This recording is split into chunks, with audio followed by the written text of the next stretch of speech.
Halo semuanya, welcome to my channel. Kali ini kita akan menceritakan cerita yang berjudul Madu Cantik yang Tak Tersentuh. Sebelum kita mulai, jangan lupa untuk di-subscribe, like, dan komen.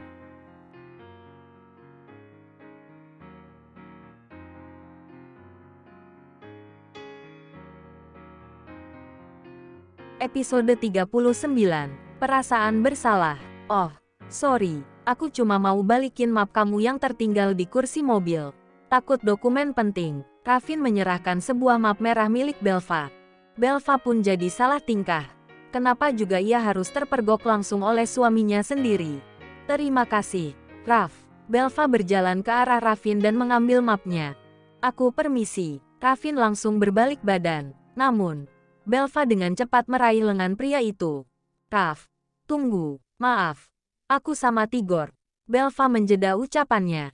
Apakah ini rutinitas pagimu setiap hari? Ravin segera menyela ucapan Belva. Tigor pun hanya bisa terpaku dan merasa tak enak hati. Diam-diam ia telah menjadi pencuri.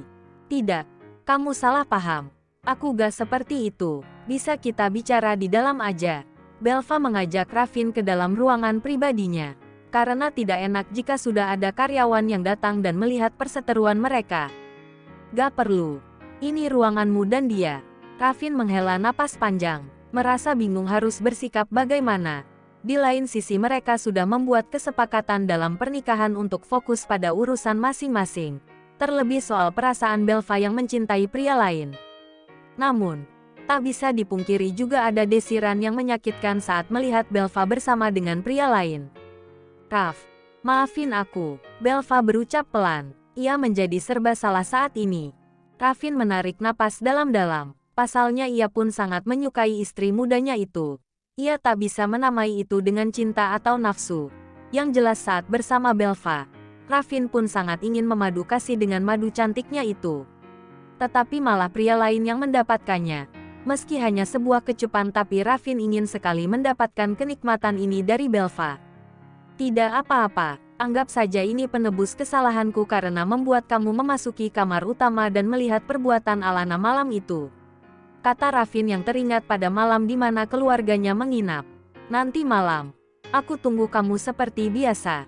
Aku permisi, sambung Ravin yang langsung bergegas meninggalkan tempat itu. Belva memejamkan mata, hatinya mendadak gelisah sekali.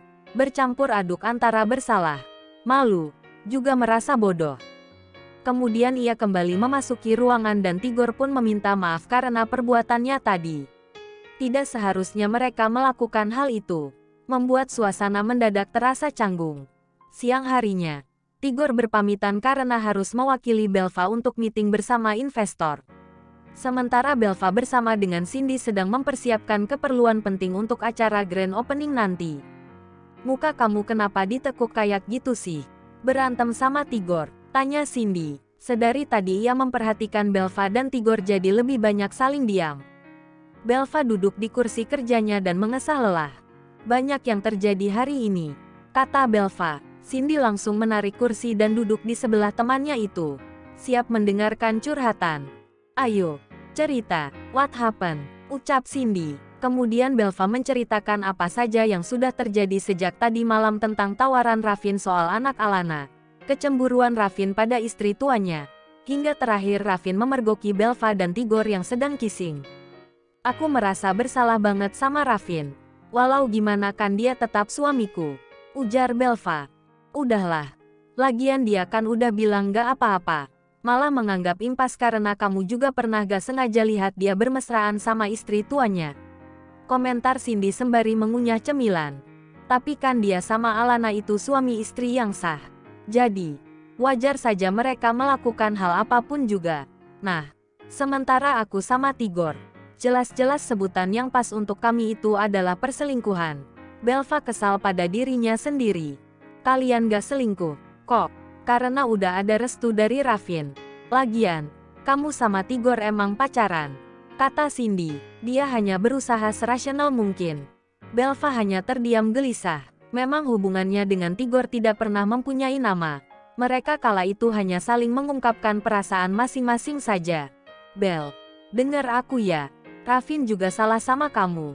Harusnya sejak malam pertama saat kamu meminta dia pergi dari kamar itu, harusnya Rafin bersikap tegas. Dia tetap ada di kamar kamu sampai waktunya habis. Mau itu terjadi persetubuhan atau tidak, tetap kewajibannya harus sama kamu. Tapi apa, baru diusir halus sama kamu aja dia udah nyerah dan milih enak-enak sama istri tua. Dan itu sempat kedengeran sama kamu. Papar Cindy. Itu kesalahan Rafin. Selain itu kebohongan dia soal pernikahannya sama Alana jangan pernah kamu lupakan, Belva. Udahlah. Jangan merasa paling bersalah. Wajar kan aku bilang, pernikahan karena paksaan ya resikonya kayak gini. Kalian asik sama pilihan hati kalian masing-masing. Sambung Cindy. Belva hanya bergeming menatap Cindy yang menasihatinya. Kalau kamu masih gelisah dan bersalah, okelah. Begini aja. Kamu sama Tigor harus bisa lebih menahan diri lagi. Jangan curi kesempatan dalam kesempitan.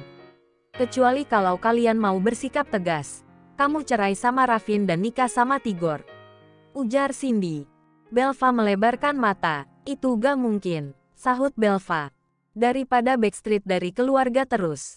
Timpal Cindy. Lagian aku rasa, kalian berempat itu lagi berada dalam circle yang rumit ya. Maksud kamu, yaitu, Rafin bohongin keluarga kalau punya istri tua.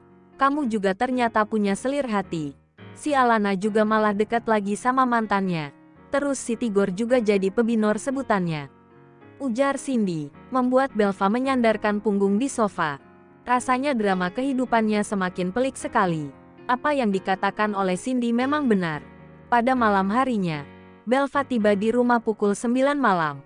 Kali ini ia lebih terlambat pulang karena mengejar target untuk menyelesaikan persiapan pembukaan butik. Hujan pun turun deras, membuat baju Belva lumayan basah karena jarak dari tempat ia memarkirkan mobil dengan teras rumah cukup jauh. Sesampainya di kamar, seperti malam kemarin, ada Rafin yang sedang menunggunya. Hai, sapa Belva, bajunya sudah terlihat hampir basah semua. Rafin mengangguk dan berjalan ke arah Belva yang masih berdiri membelakangi pintu. Kemudian Rafin dengan cepat mengunci pintu itu. Belva sedikit terheran dan mendadak merasa takut. Tidak seperti biasanya Rafin yang mengunci pintu itu. Aku mau mandi dulu. Belva langsung berjalan ke arah kamar mandi. Di dalam sana, Belva mengatur napas dan merasa sangat takut. Tatapan Rafin padanya sulit untuk diartikan. Lebih tepatnya seperti ingin menagih sesuatu. Oh tidak, jangan-jangan, Rafin masih marah soal tadi pagi itu. Gumam Belva, kemudian ia menepis jauh-jauh pikiran buruknya. Tubuhnya terasa sangat pegal hari ini. Jadilah Belva berendam air hangat di batap. Sementara di dalam kamar, Rafin memang terlihat sangat gundah. Ia sesekali memperhatikan Alana melalui rekaman CCTV di ponselnya. Tampaknya sang istri tua sedang asik menonton televisi sembari memegang cemilan. Tidak terlihat tanda-tanda Alana membuka laci dan menghubungi mantannya itu. Di dalam kamar mandi, setelah selesai membersihkan diri, Belva melilitkan handuk di tubuhnya kemudian ia baru teringat kalau dirinya lupa membawa baju ganti. Aduh, mati deh aku. Kenapa bisa lupa bawa baju ganti si tadi?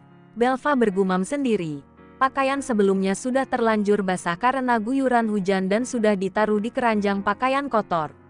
Rasanya tidak mungkin jika ia mengambil pakaian itu lagi dan mengenakannya walau hanya sementara. Rasanya sangat jorok. Apalagi Belva tipikal wanita yang super bersih dan apik. Terus gimana ini? Handuk juga cuma satu pula. Belva resah sendiri di kamar mandi. Kalau ada satu handuk lagi, mungkin bisa membantu untuk menutupi area bahu hingga dadanya. Ia sangat khawatir.